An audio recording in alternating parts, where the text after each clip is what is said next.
제가 근무처는 로이터 통신사였고 그때 당시 지책은 로이터 통신사 사진부장으로 있던 정태원입니다.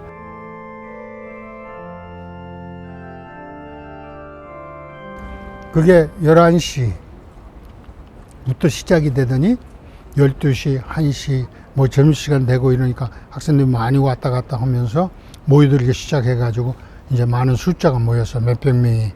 그렇게 여기에서 이제 왜 우리가 민주화를 위해서 투쟁을 해야 되느냐, 군부 독재를 왜 타도해야 되느냐 이런 거 등등에 대해서 이제 학생들이 이제 연설을 하는 거야, 다른 학생들한테.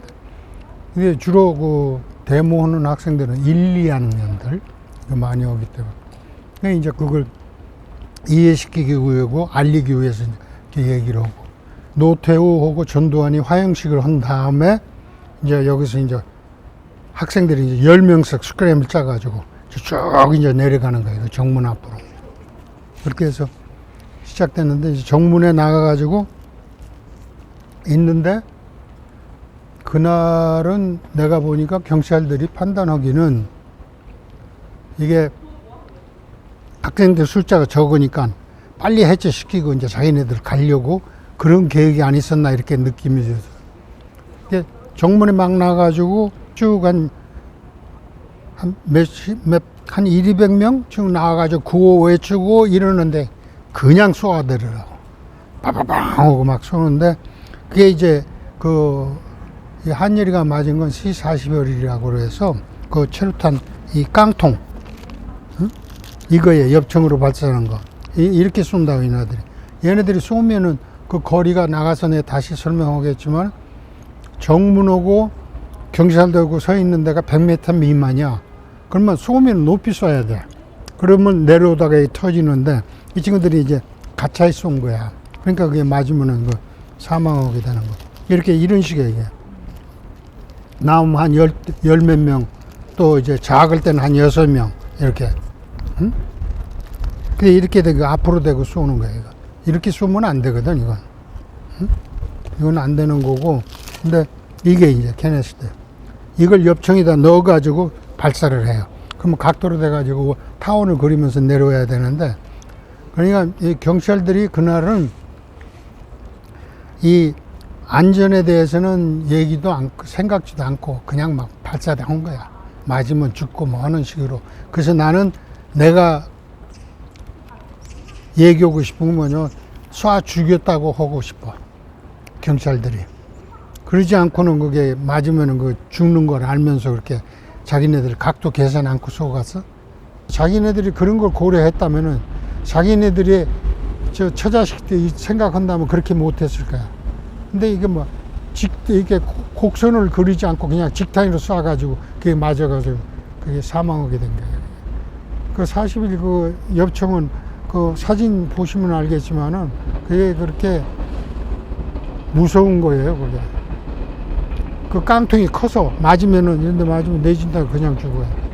근데 이제 그게 또 맞으면서 터지거든, 또. 지금 어떻게 했냐면 이제 여기에서 스크램을 10명씩 짜가지고 쭉 나왔어요. 나와가지고 갈 때 이제 경찰들은 저쪽 지금 차 건너편 지금 굴다리 앞쪽으로 전부 다 쭉 서 있었고, 그런데 이제 그날은 다른 때 데모보다도 이 인원 숫자가 적었어요. 그래서 내 생각에는 경찰들이 빨리 해산시키고 가려고 그러지 않았느냐 해가지고 나가가지고 구호 몇 마디 안 외쳤는데 막 발사를 했다고, 최루탄을. 그게 이제 학생들이 이제 그 따다다당 하고 쏘면은 쫙 들어오거든. 근데 들어오는 순간에 내가 이제 이 앞에 있었는데, 그때 당시 이게 없었는데 요런 거지, 요런 거. 이게 이제 앞에 중앙에 있는데, 거기에 보니까는 손이 이렇게 올라가더니 툭 쓰러져, 얘가. 손이 올라가더니 쓰러지길래 이거 맞았구나 하고, 이제 그때부터 된 게 있어요. 쭉 촬영된 게. 그때 당시 회장은 우상호고, 지금 국회의원이고, 근데 이제 그 와가지고 다른 학생들하고 이제 뛰며가지고 세브란스로 갔어요. 그게 한 4시 한 45분, 50분? 그거 생각해요. 그래가지고 갔는데, 이제 우리는 그 로이터에 어떻게 되냐면, 그 철단 하도 그 취재를 많이 다니니까 철단 쏘고 그러면 사무실에 있는 사람들이 그 철단 냄새 때문에 일을 못 해요. 그러니까 이제 그 들어가기 전에 욕실을 만들었어, 샤워실을. 그래서 샤워실에서 샤워하고 나가가지고 이제 옷 갈아입고 가서 이 필름 현상 하면서 이제 여기다 전화를 했어요. 세브란스 병원에 전화를 했더니 의사와 뭐라고 그러냐면 뇌사입니다. 그게. 뇌사면 그 영어로는 브랜드 이미지라고 그러거든. 그 브랜드 이미지. 그건 회생하기가 힘들거든. 그래서 우리는 6시 기사 나갈 때 뭐라고 나냐면 학생이 철탄 맞아 죽었다고 나갔어. 그때 당시 이한열. 그때 당시에는 한열인지 누군지는 몰랐지만 무조건 하여튼 그렇게 해가지고 기사가 나갔어요. 그날 그 촬영을 딱딱 하는데 내가 피격당하는 장면을, 여러 장면을 봤는데, 맞아서 피 흘리고 이러는 건 봤는데, 피가 나와가지고 엉기는 거는 그날 처음 봤어요. 그게 뭐냐면, 그게 피가 터져서 줄줄줄 나오면은 그 살 가망성이 있지만은 이게 굳어서 나오는 거니까는 벌써 이건 뇌사됐구나, 죽었구나 라고 해서 내가 야 가자, 오늘 이거 끝났다 라고 해서 데리고 갔어요. 근데 나는 그 피 흘리는 장면을 그 보는 순간에 죽은 걸로 나는 판단했어요. 그 사진이 도로 들어왔는데 정부에서 못 쓰게 하는 거야. 정부에서 차단시켜가지고 그게 이제 문화공보부에 이제 거기 있거든요. 그 외신 담당들이 있어가지고 와서 쓰지 말게 하고, 국내 보도는 관제니까 말 한마디 쓰지 마라 하면 못 쓰는 거야. 근데 이제 그 제일 처음 내 사진을 쓴 게 누구냐면 중앙일보에 지금도 있지만 이창선이라고, 이 부장이라고 있는데, 이 친구가 우리 이제 같은 또래고 선후배 관계인데 와가지고 나보고 그 사진을 한 장 달래요. 그래서 뭐 하려고 그러느냐. 그러니까 자기네가 중앙일보에 실리 갔다고 그래서 너 임마 이거 중앙일보 실리면 너는 중앙일보 문 닫아. 그러니까 뭐 나는 주지는 않는다. 내가 사진을 만들어서 내 서랍에 넣어놓을 테니까 네가 와서 가져가든지 뭐든지, 나는 모르는 거니까 그렇게 해라고 그래서.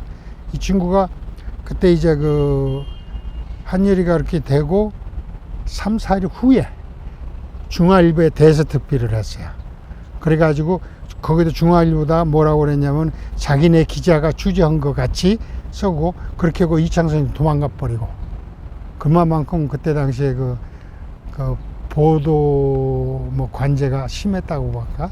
그렇게 되고, 그 후에 이제 막 조선일보 경쟁이니까 왜 중앙일보서는 우리 못 쓰냐 하는 식으로 해서 동아도 쓰고, 그렇게 해가지고 이제 국내는 그렇게 알게 됐지. 며칠 후에. 그러니까 그것도 이제 그 외국에서는 전부 다 플레이가 되고 그랬었는데, 이제 국내는 제일 나중에 됐죠. 전국적으로 막 들고 일어났어요.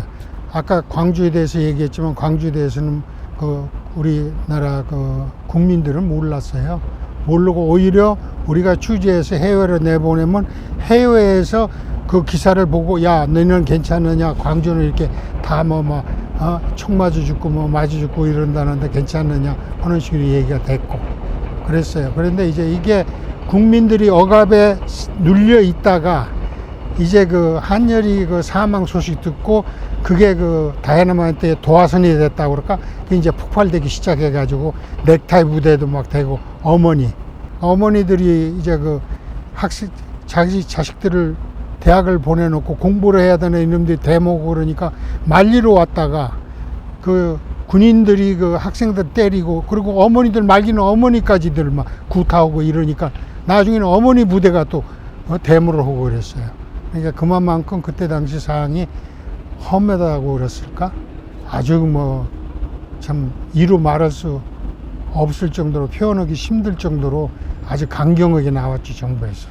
그래서 그게 이한열이 죽음이 그 민주화에 아주 그 도화선이 되지 않았느냐. 그래서 이제 터져가지고 뭐 시민들이고 하여튼 뭐 심지어 뭐 군에서까지 뭐 들고 일어날 뭐 이런 움직임도 있었다고 그래요. 나중에 알았지만은. 그래서 제가 볼 때는 그 자유, 인권, 민주라는 게 그만큼 그게 힘이 강하다는 거, 이걸 얘기하고 싶습니다. 그 외국에서는 그 우리 한국에 대해 민주화에 대해서 참 부럽게 생각하는데 우리는 오히려 그 민주화에 대해서 그렇게 그 참된 그 뭐라고 그럴까 그 민주화 진실을 잘 모르는 거예요. 그래서 그 방송 같은 데서도 그 설명도 제대로 안 해주고 그냥 남기기만 하지 않느냐. 어떻게 표현을 했든지 간에 참 우리나라 그 진실한 민주주의가 어떻게 해서 이게 싹이 트고 풀뿌리를 내려가지고 이제 쌀이 트고 이제 그 아직까지 꽃은 못 피웠다고 봐요. 내가 볼 때는. 그러면 이렇게 이루어졌는지를 알았으면 하는 이런 희망상이에요. 그래서 참 고맙게 생각하고 참 그 죽음이 헛되지 않았구나라는 걸 참 실감 느끼고 참 다니면서 내가 이렇게 정말 자유롭게 오늘날 내가 이렇게 정말 그 TV나 이런 데 인터뷰할 수 있는 것도 만약에 자유가 없다면 못해요. 만약에 그 군부 독재 그대로 있었다 그러면 지금 벌써 잡혀갔을 거예요. 백골부대가 와서 어떻게 됐든지 간에 그런 상황이에요. 네.